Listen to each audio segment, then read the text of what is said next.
Welcome, everyone. My name is Yewande Olubowale. I'm a trade advisor here at the World Trade Center, Winnipeg. I would like to begin today's webinar with our land acknowledgement.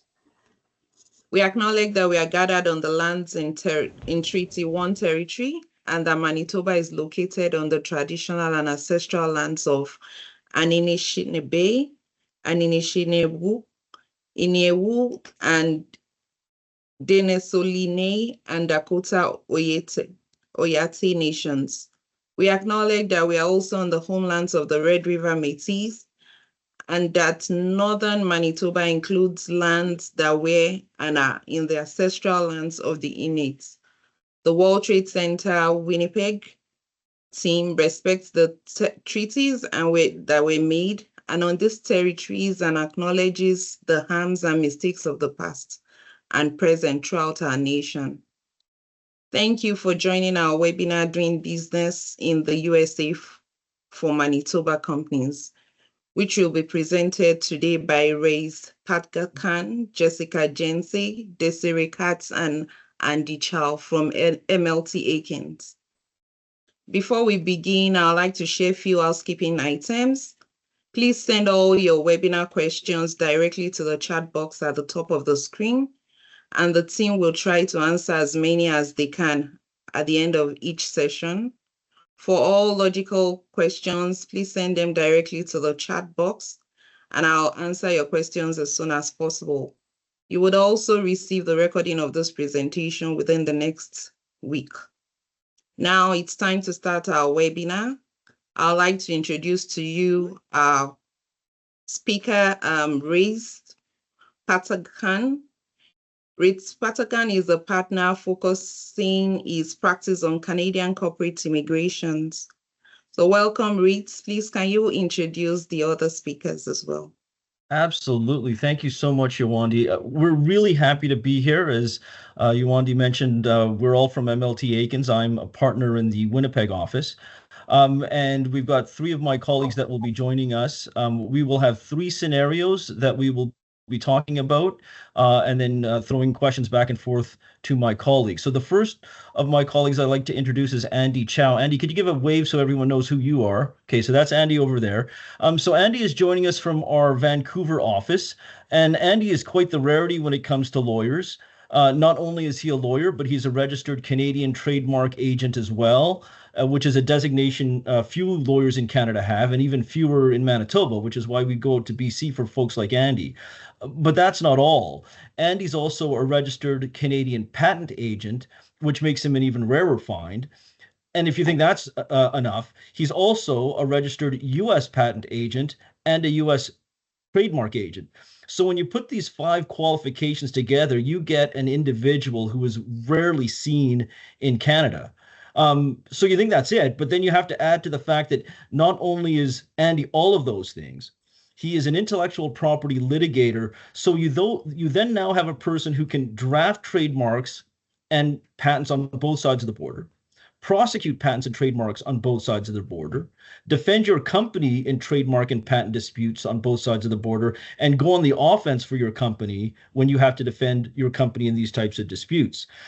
So you put all of this together with the fact that, just as a good measure, Andy actually knows how stuff works because he was a combat engineer for the Canadian Armed Forces for 10 years in the reserves. So this is why we said when we were putting this together, we got to bring Andy in from Vancouver, wake him up a little bit earlier than the rest of us, because he's the guy that's going to know this sort of stuff. On the tax side, we've got Desiree Katz. Des, can you wave so everyone knows where you are and who you are? Okay, so Des is really one of our extremely talented tax lawyers here in our Winnipeg office. She has worked with countless clients who have expanded in the US, and she regularly works with US accountants and tax lawyers for Canadian businesses looking to sell or open up offices in the US. If you need to know how to best structure your US business operations, Des is the person for you. She can do this for your business and your employees. Her resume includes clients all across the spectrum, from manufacturers to service providers. She does corporate and individual tax planning, corporate reorgs, you name it. In tax, she does it all. If you need advice on that capital gains thing that everyone's talking about, she can provide you with that advice as well. She is one of our go-to people for not only colleagues in Winnipeg, but our colleagues in our Saskatchewan, Alberta, and our BC offices. And the third colleague who's joining us today is Jessica Jensen. Jess, if you can give a wave. So Jess is a U.S. and Canadian immigration lawyer, practiced in Minnesota and North Dakota before coming back to Winnipeg. She's also one of our newest partners. For businesses who need to send employees to the US, she is not just one of the leading lawyers in our firm, but also in Manitoba and Canada. She was recently elected to the Board of Governors of the American Immigration Lawyers Association. And you might be asking, so how does this matter to me? Well, it matters to you because this organization represents 16,000 US immigration lawyers, is in constant contact with the US government on policy. So that means Jess knows what's coming up and what is being proposed. So she will always be ahead of the curve. She was also the liaison for this group to U.S. Customs and Border Protection in Manitoba. And so what does that mean? That means she is regularly in contact on a whole bunch of issues with the decision makers at the Winnipeg Airport, at Pembina, North Dakota, and all across the Canada-Manitoba border that lets your employees and your contractors into the U.S. And it is that experience that gives her the on-the-ground experience as to what is going on in U.S. immigration. So those are my colleagues. Happy to be here, and let's get on with the first scenario. Yewande, can you jump off to the next slide, which is scenario number one? Okay, so this is scenario number one. You've got a Canadian manufacturer that assembles and manufactures equipment in Canada for sales to its customers. The software to run the equipment and the mechanical system has been developed by the company in Canada and is custom to them. The company has been contacted by a prospective buyer in Texas and needs to send one of their Canadian employees to the US to negotiate the sale. Once the sale is done, the equipment will be shipped to the Texas buyer, and there's a whole bunch of issues that we have to deal with. So, Jess, let me start with you. Is there anything the Canadian salesperson in this scenario needs to do to be able to enter the US? Sure thing. Thanks, Reese. Okay, so to kick off this lovely scenario, I am going to start by saying that the scenario is specific to Canadian individuals who would be traveling for this purpose. Everything I am about to say is specific to our Canadian travelers. If your individual, your employee, if you as an owner need to travel for these purposes and you are a non-Canadian national, the entire analysis changes. So please do note that when you are trying to decide who travels. Canadian nationals are what we call visa exempt to the United States. You do not need a visa to get in.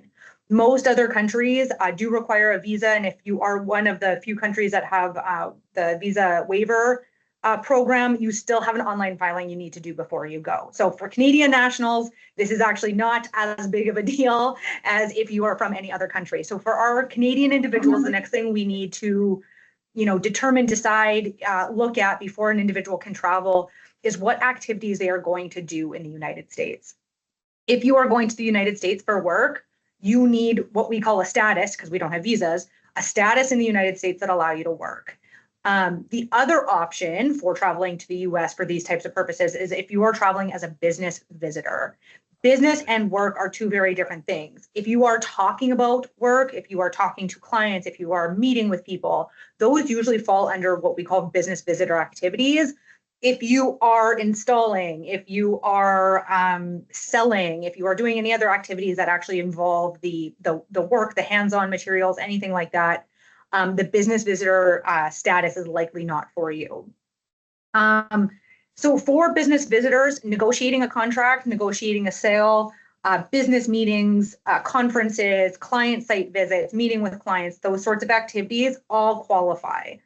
The biggest thing you want to keep in mind for situations like this, where you have a negotiation of a product or a sale of a product, is that the negotiation is a business activity, but the sale of the or the handing over of the product is not a business activity. So an individual can go down, a Canadian individual can go down to the United States to negotiate a contract under a business visitor category, but the sale and the actual delivery of that product can't be done at that same time. Otherwise, you're crossing into what we call work activities. So in this case, it is likely that your Canadian traveler, all they would need to do is request business visitor status when they get to CBP, either at the Winnipeg airport or at Pembina, North Dakota, or wherever else they're going to travel through.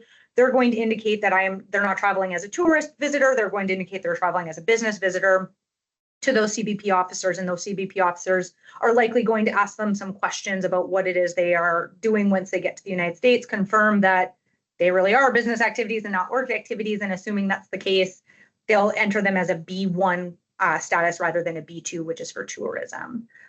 What we normally suggest in these situations is that you have both a letter from your company in Canada saying, this is what I'm going to do in the United States.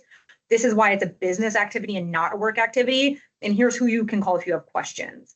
We also suggest that those individuals carry like an invitation letter or some type of document from the American company who you're going to visit, so that there's confirmation that you are actually going to see someone in the US, do those negotiations with the expectation of coming back to Canada to complete that sale. So from a immigration standpoint, this scenario is the best one because it's the easiest one. It happens all at the port of entry. It happens instantly. There is no pre-approval or delay in processing that would be required for you to be able to go down and make this trip.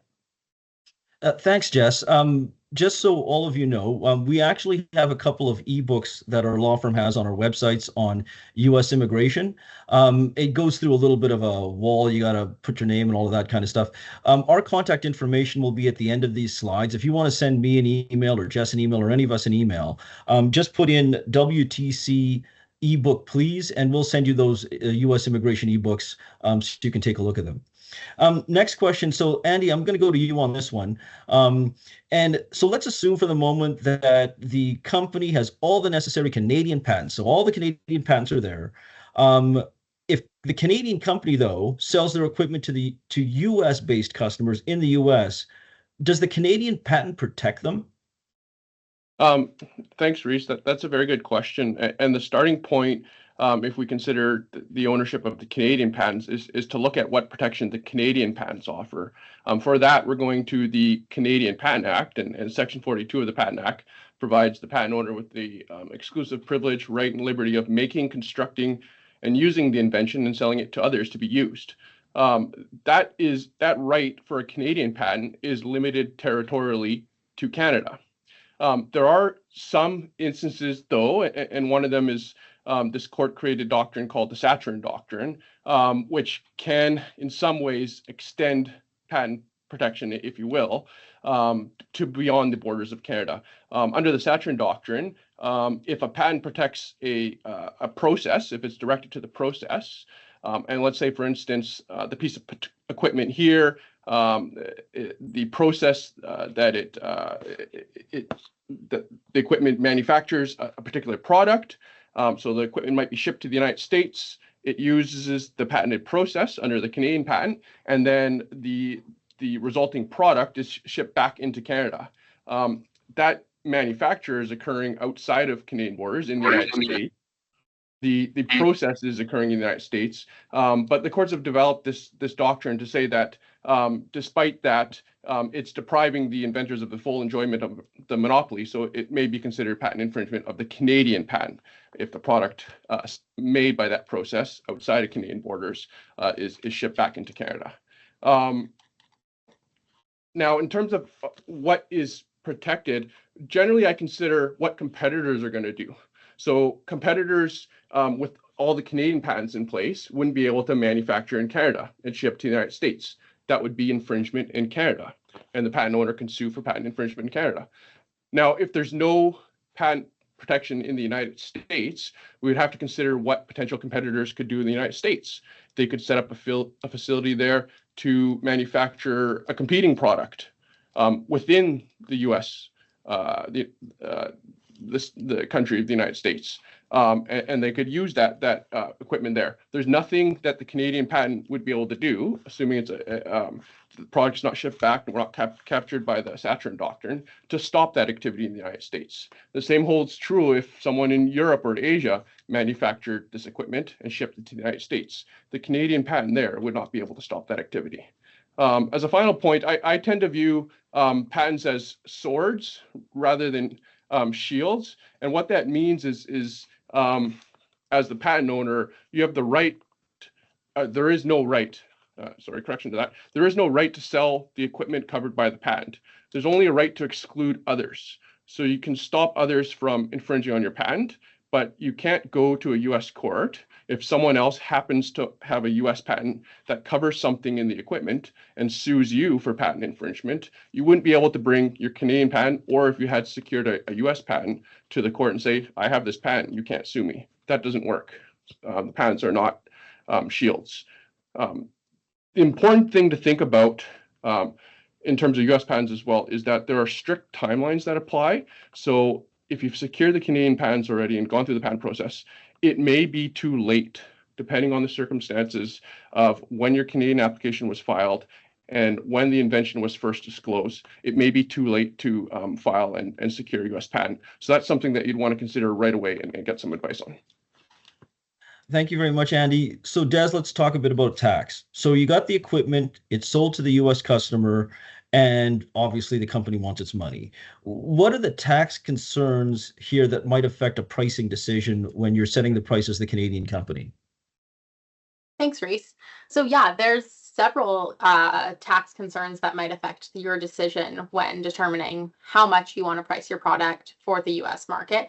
Those primarily relate to customs duties that will apply when bringing that product into the US and the taxes that will be applied on top of that, which will all be negotiated between the Canadian company and the US supplier or US buyer.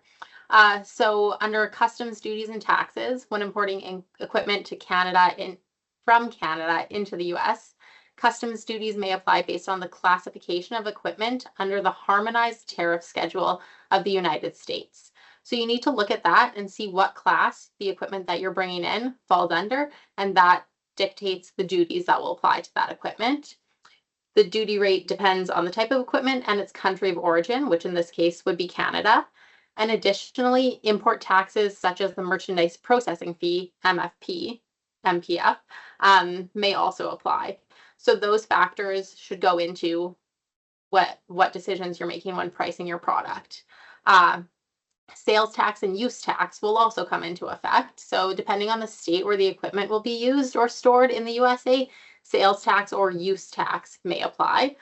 Sales tax is generally imposed at the point of sale, while use tax applies when tangible personal property, like equipment, such as this being the case here, is used, stored, or consumed in a state where sales tax wasn't paid at the time of purchase. Finally, a bit of a relieving measure we have here is that the Canada and the US do have a tax treaty that may impact the tax treatment of these cross-border transactions. So that includes taxation of profit or gains derived from the use of equipment in the US. And this treaty helps prevent double taxation because you don't want to be taxed both in Canada and the US on the same equipment when exporting it for use in the US. I do want to note here we're not in this one scenario noting whether or not these the company's CAN equipment and the US buyer are closely related individuals or closely related corporations. If they were, there may be transfer pricing implications. I just want to note these because a lot of times we are having a Canadian entity shipping to a non-arm's length US entity.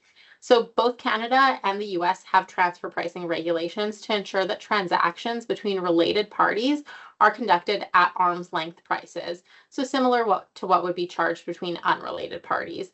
So this prevents tax evasion because you can't shift profits from a high tax country to a low tax country. And it promotes fair allocation of taxable income among countries. So proper documentation and adherence to transfer pricing methodologies. There are some outlined by the OECD. Those are essential to avoid tax authorities challenging the pricing that you're applying to a product in a non-arm's length scenario.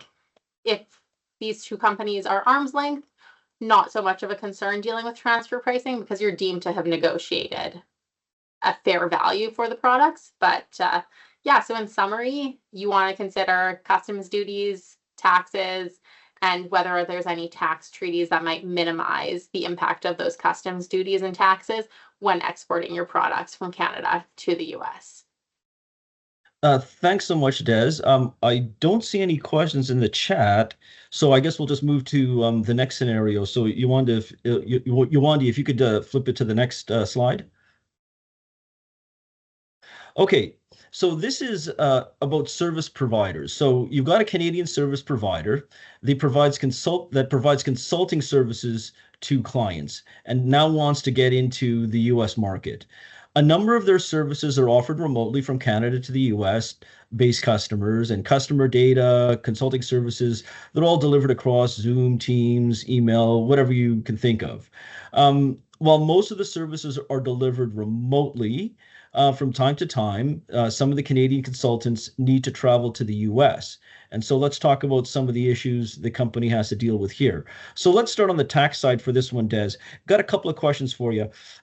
What tax issues will the business face? And are these issues different if their services are offered 100% remotely from Canada? So that's the first question. And related to that, if the Canadian consultants do have to be deployed to the US, is the tax treatment different if they're engaged as independent contractors or employees of the Canadian company? Throwing it right back to me there, Reese. Yep. Back to tax for everyone's enjoyment. So the first question, what tax issues will the business face, and what are these issues different if services are offered 100% remotely from Canada?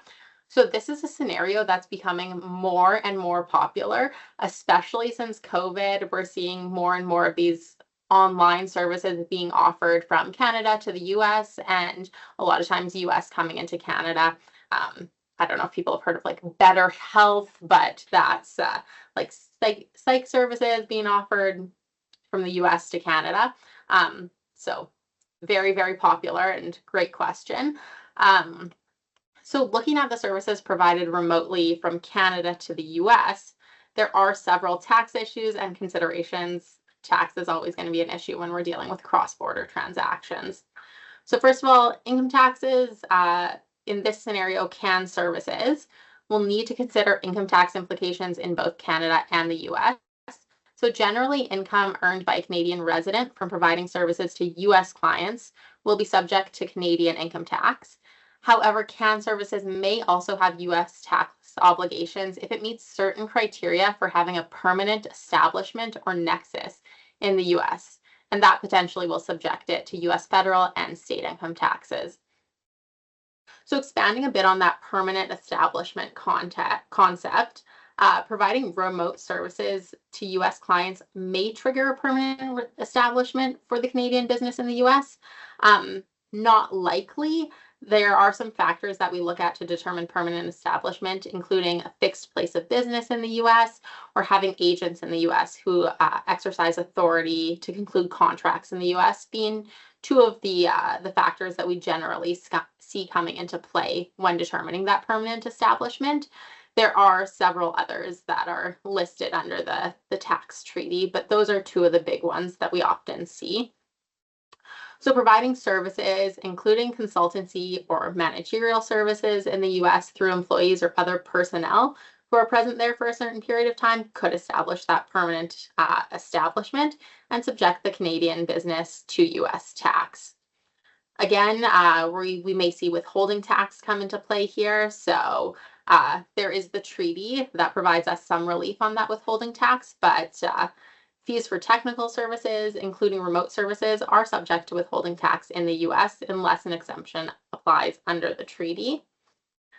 Again, sales tax, depending on the nature of the services that we're providing and the applicable state laws, the Canadian business may need to register for and collect sales tax, which is known more so in the US as a use tax in states where the US clients are located. And each state has its own rules regarding the threshold for sales tax registration and collection. So it's important to look at what states your clients are in. We're not here just looking at the US as a whole. Similar to Canada, there's that federal and provincial or federal and state tax applying. And then VAT, so value added tax, GST, HST, may apply to services provided to U.S. clients, depending on the service, whether the services are considered exported under Canadian tax law. So there's specific rules and criteria to determine if a service is zero rated or whether it'll be subject to that value added tax, and that would be applied under Canadian income tax rules. So a lot of considerations here. We're not just thinking, oh, we're in Canada and this is remote. No, it's really, since that Wayfair case, a lot of internet remote businesses delivering services cross-border are starting to get more and more scrutinized. So important to look at those factors. And try not to take up too much time here, but Reese gave me a two-parter. So the second part of the question here was, if Canadian consultants have to be deployed to the US, is the tax treatment different if they're engaged as independent contractors or employees of the Canadian company? So here, again, having those employees in the US brings in that risk of permanent establishment for the Canadian corporation. So sending an employee to the US can create that risk for the Canadian company. A permanent establishment, like I previously said, can lead to tax on profits in the US attributable to the permanent establishment. This risk is reduced if we're using an independent contractor. Next, tax treaty considerations. The U.S.-Canada tax treaty provides rules on when a permanent establishment is deemed to exist. So generally, if the employees' activities in the U.S.A. exceed a certain threshold, specific number in days, what activities they're engaged in, that could trigger a permanent establishment. Not similar, that rule is only for employees. So we get a bit of a protection when we're having an independent contractor in the U.S. So thanks. Yeah, lots to think about. Des, there's a few questions, tax questions in the chat. I'll let you take a look at them, and but meanwhile, I'll just go over to Jess, and we can answer those questions at the end of this scenario. So, Jess, let me take you through some of the immigration questions while Des takes a look at some of those tax questions in the chat. Canadian consultants, do they need any sort of U.S. visa to work remotely from Canada? So they're in Canada the whole time. So that's the first question. And the second one, if the Canadian consultant has to physically go to the U.S., do they need any sort of visa? And the very quick answer to the first one, I'm going to make this is going to be the fastest question or answered, I think, of the whole day, is no. If you're in Canada and you're working remotely for a U.S. company, you need no immigration status for that work. Where you physically do the work is where you need immigration status. So if you're a Canadian citizen and you have the right to work in Canada, even if you are doing remote work for the U.S. corporation in the U.S. and everybody else benefits in the U.S., if you are physically here in Canada, no immigration status needed. Now, in saying that, I'm going to answer Reese's second question, and that is, if you are going to the United States to conduct work, you need some sort of status. Outside of the business visitor activities that we kind of touched on in the first scenario, which is, talking about work, not doing work or directing work, negotiating sales, meetings, visiting a client, those sorts of things. If you are going to do hands-on work, if you're going to go do direct work, if you are going to tell people what to do, if you're going to hire or fire, if you are going to any of those other situations, you need status in the US. So assuming, again, that we are dealing with Canadian folks and the B1 business visitor does not work for them, the first status I would look at is what we call a TN status. You might hear people call it a TN visa because TN visas do exist for Mexican nationals, but for Canadian nationals, we call them TN status because you don't actually need that visa before you go. TN status is for individuals in professional occupations, and a consultant is one of the professions that is listed in that occupation list. TNs are for, they call it a positive list of occupation. So if your occupation falls on the list, you qualify. If it doesn't, then you don't. So consultants fall on the list of TN occupations that are eligible. Other professional occupations are, engineers, accountants, lawyers, scientific technologists and technicians, computer systems analysts, those sorts of occupations that need some type of post-secondary education to be able to carry out their duties. For consultants, you actually don't necessarily have to have a specific education if you're consulting on an industry-specific issue, but you do need to show that you have 5 years of experience within that industry or field or the consulting that you are trying to do before you're eligible to make that TN application. Like I said, TNs are specific to Canadian and Mexican nationals only. They fall under what we call now the CUSMA, what the U.S. calls the USMCA, or what Mexico calls the TMAC. It used to be the NAFTA agreement.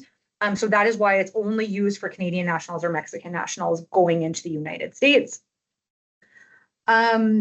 The big things you need to show is that there is a U.S. employer that is willing to pay for the work being done in the U.S. So in this case, although you might not be paying that employee specifically, if they are paying for the services to be provided from the Canadian company, that's enough to make that U.S. visa or U.S. status application. TNs are great because you can apply right at a port of entry, like those B1 business visitors. You can apply at Winnipeg Airport. You can apply at Pembina, North Dakota. You can apply at most smaller border crossings too if you're driving rather than flying. There are some border crossings that simply do not have the agents to process them. So if you are traveling anywhere other than the big ports, the 24/7 ports, you want to make sure you get in touch with that port ahead of time to make sure there's an officer available to adjudicate that application. If they can, and if they do, and if you are successful, that application is adjudicated on the spot. They cost $50 to apply for them, so that's a really quick and easy, cheap visa option or status option for the United States. And your work is incident to arrival. So as soon as they adjudicate that, you are work authorized and you can get into the U.S. and start working right away. You will have to apply for a social security number, that kind of stuff, if you're going to stay permanently. But if you're just going intermittent in and out, that's all done right away. TNs last for 3 years, and you can absolutely travel in and out on them, especially as Canadians. The one other thing I will note about consultant TNs is that they are tricky. They are specific to management consultants, so you must be consulting with a manager level of individuals. So really, you are tied to whether or not you are speaking to management or you're speaking to employees. So there are some specifics to the job duties being conducted in the United States that will dictate whether or not you have the ability to apply for the TN status. Thanks, Jess. Jess, there's an immigration question in the chat, so I'll let you take a look at it while I go to Andy, and then we'll go back to Sure. Des for the tax questions. So Andy, here's my question to you. So if the Canadian company's product is software and that software remains in Canada, it's hosted on the cloud in Canada, and the US customers access it from their devices in the US, is there anything the Canadian company needs to do to protect that intellectual property? Yes, certainly. And speaking about software, that if the services are being delivered to U.S. customers or the software, one important consideration is U.S. trademark rights and the branding that's used in association with the software or the services that are being provided to customers based in the United States. So let's assume, for example, that in the early days, your company had filed and secured a Canadian trademark registration. And before doing so, your company obtained a Canadian trademark availability and registrability opinion. So what's the difference between availability and registrability? Availability means that when you start to use the trademark in association with your product or your services, that you can do so without the risk of someone else suing you for either trademark infringement, or in Canada, we have a tort called common law tort of passing off. That's based on unregistered trademark rights. So check number one, is it available to use in Canada? You pass that and you've been using it in Canada. Number two is the registrability opinion. If you file the trademark application, can you secure registration? And not all trademarks are registrable. Some might require, for instance, evidence of distinctiveness, depending on what the trademark is. So you were quite comfortable, you can use the trademark in Canada, and you even got a Canadian registration. That does not necessarily mean that this trademark is available to use in the United States, the same trademark that you're using in Canada, or that it is available to register in the United States. So what I would recommend that your company do is secure a U.S. availability and registrability opinion. If, for instance, someone had unregistered rights in the United States, that might be uncovered through such a search and opinion. There might be, for instance, someone that has long use of the very same trademark with similar services or products or software in, for instance, Houston, and so you might not be permitted to use that trademark there and in association with your services. The next step would be to check whether the trademark is registrable. If it's registrable, I would recommend filing a U.S. trademark application. In the United States, unlike in Canada, our laws recently changed.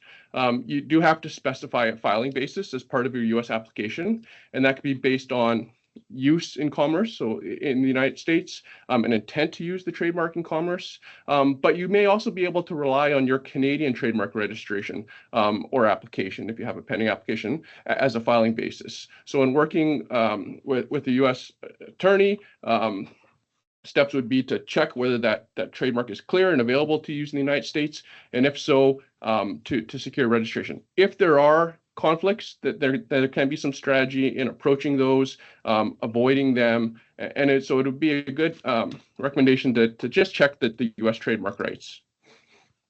Thanks, Andy. Des, I'm going to circle back to you, but before that, Andy, you'll see that there's a question in the chat, comes off of what you've just said. So take a look at that question. I'll circle back to you after Des's answers and then Jessica's. So Des, the first question that we got in the chat was, how can we be sure what HST codes are applied to our products? Sometimes at the border, goods are stopped due to misclassification. How can we avoid that?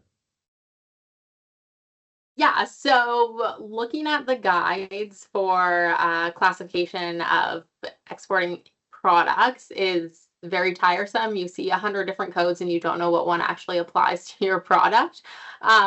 In the past, when I've had clients questioning this, it's always been easiest just to call border services, call the government agencies, and just ask for assistance in proper classification of the items that you're exporting. So rely on those services that there are out there. You might be waiting on hold for a bit, but that'll help you ensure that you have the proper classification. The second tax question, what is withholding tax?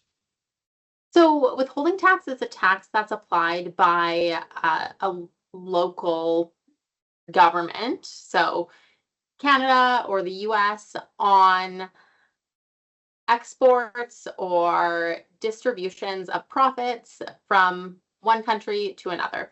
So in Canada, for example, if you're paying out a dividend from your company to a U.S. resident, that dividend is subject to withholding tax. You have to withhold generally 15, sometimes up to 25% of that dividend, and you remit it to the Canadian government.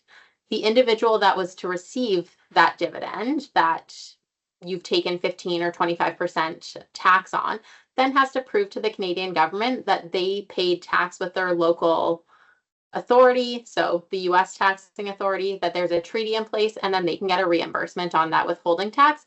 It's just to ensure that if a non-resident had any tax payable, it gives the government protection against non-payment of taxes by that resident if taxes were owing. Canada, U.S., we have that tax treaty, so if withholding tax is applicable, generally the individuals whose taxes were withheld can get those amounts back. Okay, so Des, the last question, and actually the questioner just added something in the chat to clarify that, but the next question is, what about for digital products? What tax needs to be charged and what are the tax exemptions? And the clarification was, to clarify my question, what are the specific tax exemptions with respect to digital products? So it would depend on what exactly the digital product is. Without knowing that, I can't comment specifically, and we'll just leave this as a broader presentation for everyone. But digital taxes would be generally where the client is residing. So where they're purchasing the product is where the taxes might apply. So you'll look at that, but and then you'll see if there's an exemption, if there's a specific threshold. Like if you're doing one sale in Florida for $100, you're likely not going to have to collect tax from the individual that's consuming those digital services. But otherwise, tax generally will apply. We're seeing this a lot with our Netflix accounts now being taxed. Unfortunately, we used to be paying that $9.99 a month. Now we're paying $11 because of those digital services now being taxed, and they're taxed on where we're consuming the services. Okay, and there was another clarification on this one, Des. I'll let you take a look at that in the chat, and then I'll circle back with you on that. But Is, meanwhile, we'll go to the immigration question. Do you have the answer off the top of your head on that, is it what Des? specific tax exemptions are available? Yeah, for a digital resource books for teachers. So, Yeah, so I'd need to look into that a bit further to get an answer. I don't think I'd have an answer today okay, to the group. okay, fair enough. Jess, the immigration question is: if you have permanent residency, presumably permanent residency in Canada, are you considered a Canadian national for the U.S. immigration purpose? No. Sorry, that's going to be my fastest answer today. The answer is no. You must have Canadian citizenship to be able to qualify for the Canadian benefits of U.S. immigration. If you are a Canadian permanent resident, your country of origin is what would dictate your ability to apply, unless you have received Canadian citizenship since being here.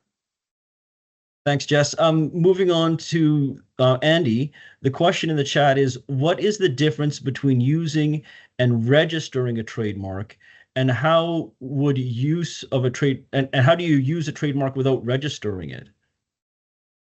How would use a trademark without registering? That's the question. I'm not totally clear on it, but Okay, that's a good question. And part of it has to do with the distinction between common law unregistered trademark rights and then registered trademark rights. So first off, in Canada and the United States, there's no legal requirement to actually register a trademark in order to use it. And we'll go back to software. So software can be viewed sometimes as a good, such as if it's a downloadable software product, or it may be considered a service, like software as a service, for instance. So depending on whether it's a good or a service, use, for example, of a trademark, let's say your company has the trademark Blue Elephant that it uses with its software product. If it's a good, if it's the software is delivered with the trademark Blue Elephant, you're using that trademark. Despite applying for a federal registration or not. The thing to keep in mind with trademark rights is that when you're using it, you're building up goodwill. The public is coming to associate that brand with your particular product or your services. With services, use under Canadian law is use of the trademark in association with the advertisement or performance of those services. So as the software services are performed, does the consumer see the trademark, or in your advertisements for the services, does the consumer see the Blue Elephant trademark? So as you start to grow and you really use your trademark, marketing expenditures towards it, the amount of sales, the association with your trademark, Blue Elephant, with the good or the service, you will start to acquire common law unregistered trademark rights. This is without applying for a registration. Common law unregistered trademark rights acquired through the use of the trademark and the public coming to associate that with your goods or your services, they are geographically restricted. And not all countries around the world, Canada and the United States, have this concept of unregistered rights, but not all countries around the world do. And what that means is, let's say, for instance, you have a lot of sales in Florida and you've really targeted that area, you've done a lot of marketing there, and you have built up goodwill in Florida. You might have common law unregistered rights in Florida at a certain point in time. You have to bring evidence of those rights to a court if you wanted to assert those rights against someone else in Florida. And with unregistered rights, they're geographically restricted, where you can prove that you have goodwill and you've generated goodwill. So if someone else started using Blue Elephant in California or in Washington, you may have no ability to stop them. The benefit of a federal registration is it gives you the exclusive rights of the trademark across the entire country, despite whether you're using it only in a certain province or only a certain state. So that's one advantage of securing a federal registration, and a reason that we encourage our clients to file for a trademark application, go through the process, secure a valid registration. By virtue of that registered trademark, you now have the exclusive rights to use the brand or a confusingly similar brand with the goods or services covered in the registration, or confusingly similar goods or services. So I hope that answers the question.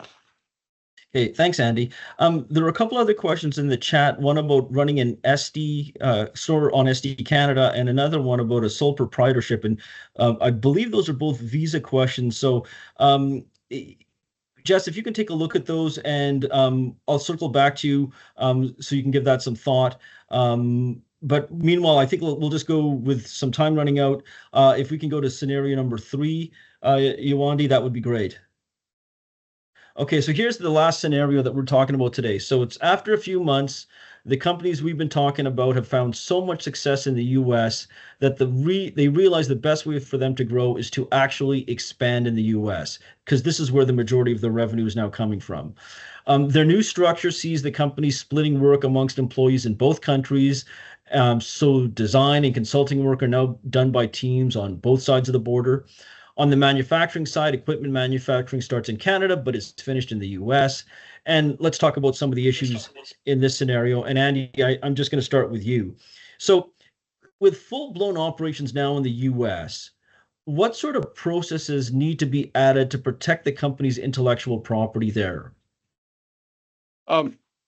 Yes, and I think many of the types of things that you would look at, and you have looked at in terms of protecting the IP in Canada, would also apply to the United States.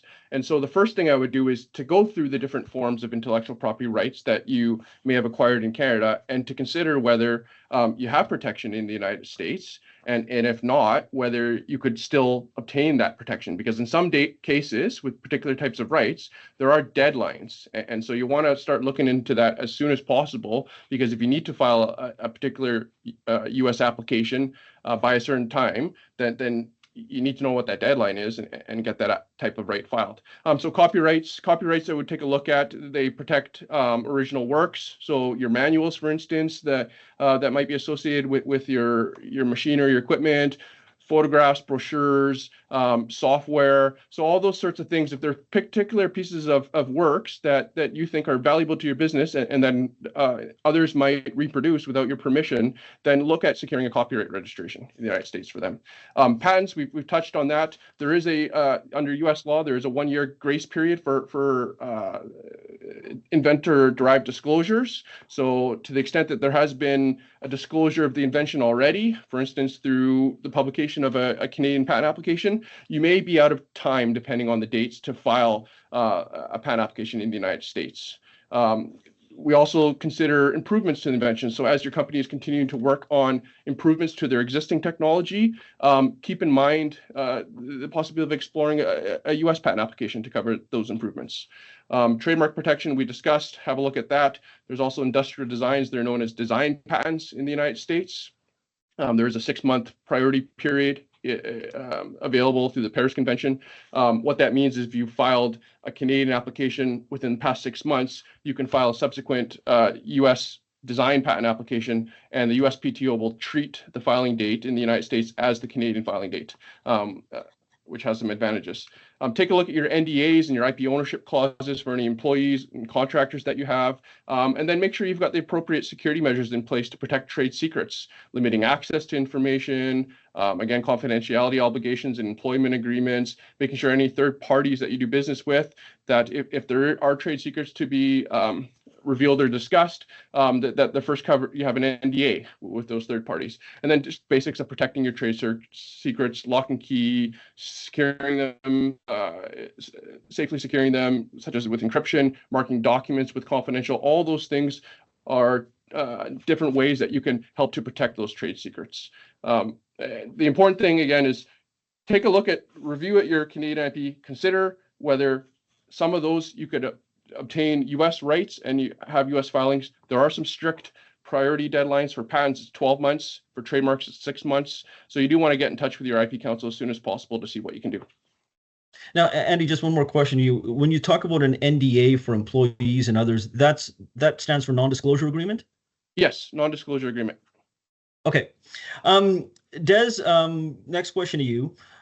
So we're setting up in the US. What kind of business structures should the company consider, the Canadian company consider, and what are the corporate tax implications of the various structures?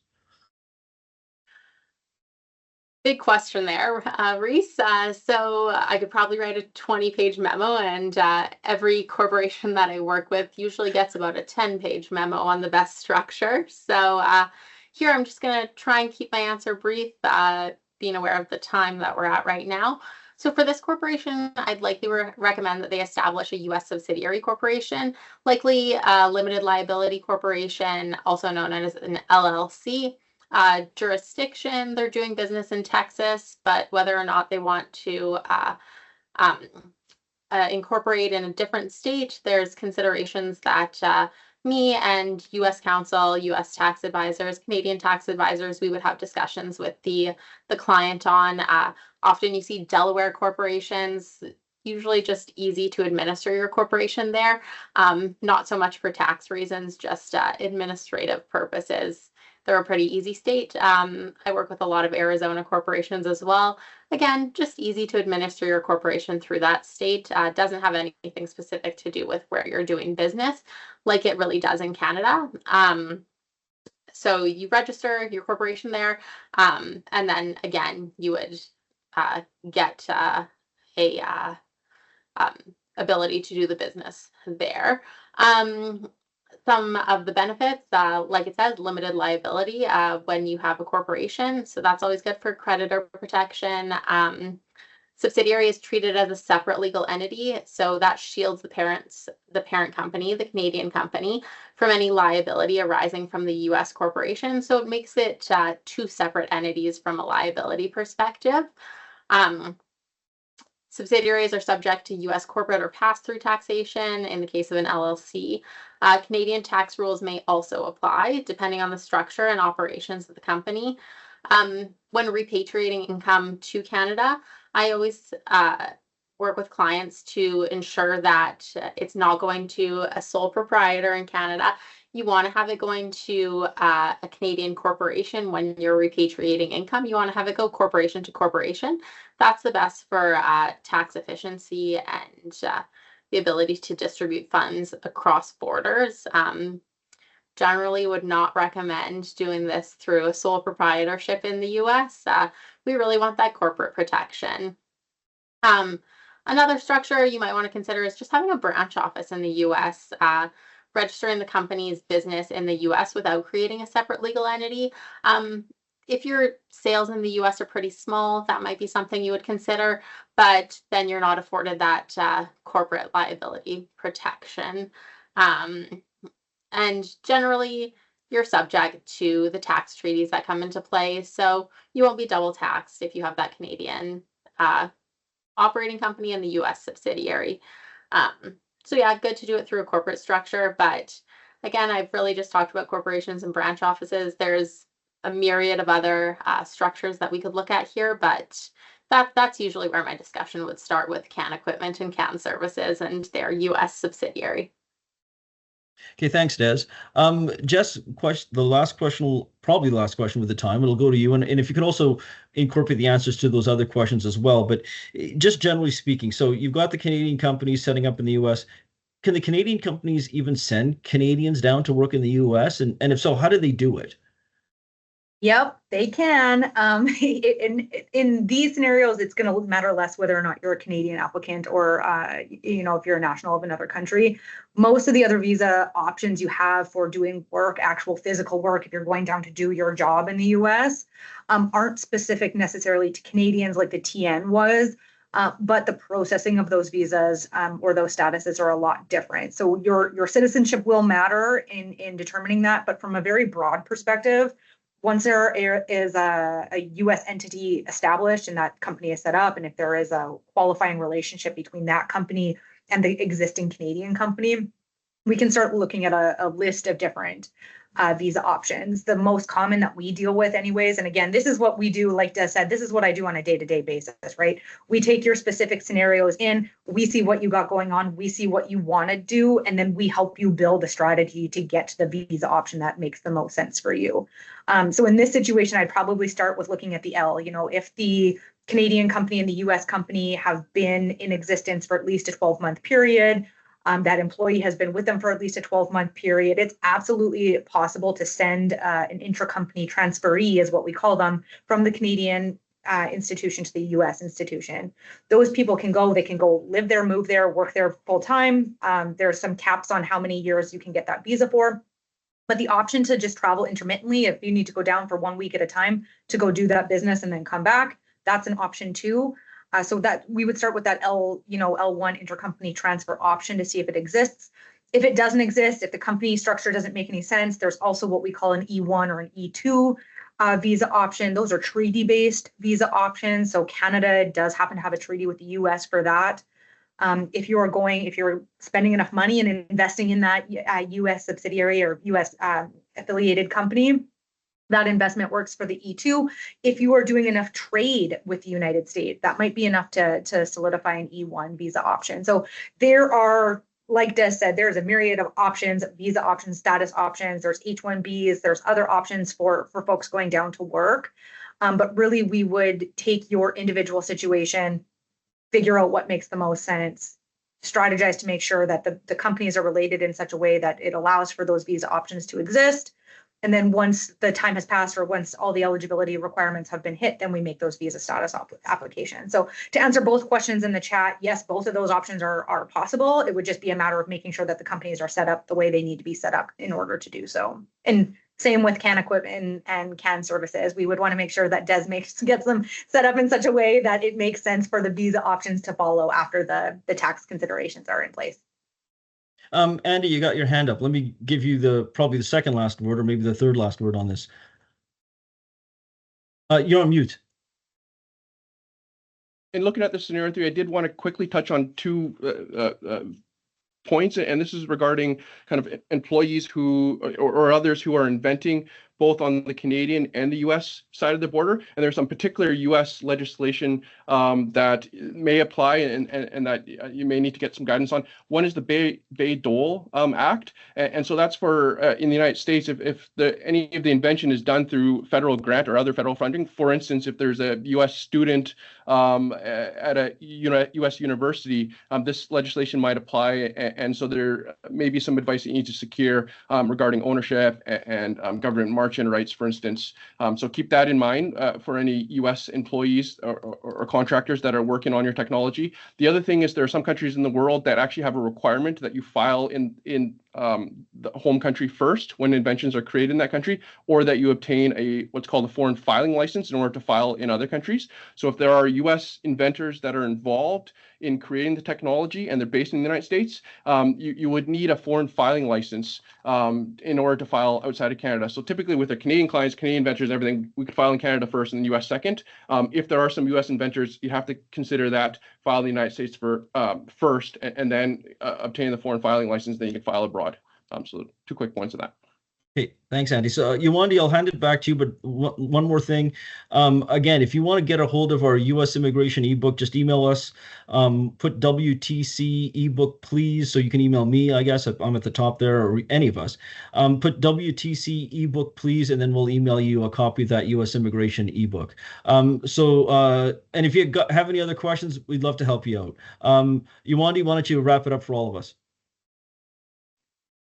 Thank you so much. We want a special thank you to all our speakers today. Thank you, Reese. Thank you, Jessica, Desiree, and Andy. Thank you for sharing your expertise with us and also the insights. I'm sure everybody wants to thank you for joining this webinar today. I'm sure it's very informative and valuable for you. Please reach out at any time. We'll be able to connect you with any of our advisors or even with the team at MLT Akins. Thank you so much and enjoy the rest of your day.